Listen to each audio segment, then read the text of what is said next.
అందరికీ నమస్కారం అండి. నేను మీ పల్లెటూరి సీను. పల్లెటూరి వారి మాట పాట అన్నటువంటి శీర్షికన ఈరోజు సాయంకాలపు మాట, వాతావరణపు మాట. ఫిబ్రవరి 20 తర్వాత అంటే శివరాత్రి తర్వాత మనకు అకాల వర్షాలు ముప్పు పొంచి ఉందండి. మామూలుగా ఫిబ్రవరి నెలలో ఎప్పుడు కూడా బంగాళాఖాతంలో అల్పపీడనాలు ఏర్పడినటువంటి దాఖలాలు చరిత్రలో చాలా అరుదుగా సంభవిస్తూ ఉంటుంది. కానీ ఈ ఏడు మాత్రము చలి ఏ విధంగా అయితే రికార్డు స్థాయిలో కనిష్ట ఉష్ణోగ్రతలు నమోదయ్యాయో అలాగే ఫిబ్రవరిలో కూడా అకాల వర్షాల ముప్పు పొంచి ఉంది. ఈ అకాల వర్షాలు మనల్ని ఫిబ్రవరి 20 తర్వాత అల్పపీడనము వాయుగుండంగా కూడా మారేటటువంటి అవకాశం ఉంది. ఈ అల్పపీడనము బంగాళాఖాతంలో ఏర్పడి తదుపరి రాయలసీమ వైపు కానీ, తమిళనాడు వైపు కానీ, దక్షిణ కోస్తా వైపు కానీ పరుగులు పెట్టేటటువంటి అవకాశం ఉంది. ఈ 20 తేదీ తర్వాత దక్షిణ కోస్తా కానీ, రాయలసీమలో కానీ, తర్వాత తమిళనాడులో కానీ తీరాన్ని దాటవచ్చు.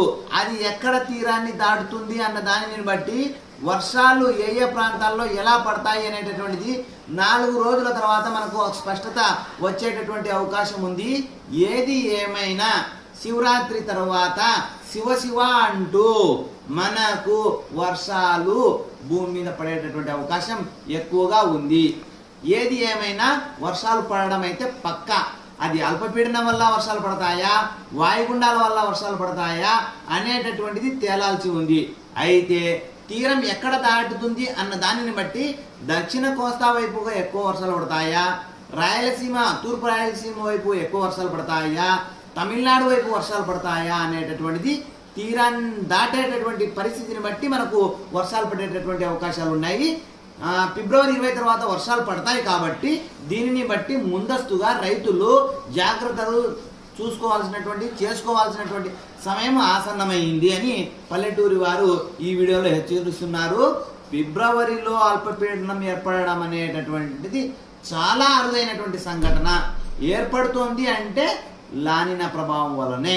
లానినా చివరి దశలో ఉండడం కారణంగా పసిఫిక్ మహాసముద్రంలో చలిగాలుల వలన, పసిఫిక్ మహాసముద్రం చల్లబడడం వలన, లానినా పరిస్థితుల వలన మనకు బంగాళాఖాతంలో అల్పపీడనం ఏర్పడేటటువంటి అవకాశాలు ఫిబ్రవరిలో సంభవించింది.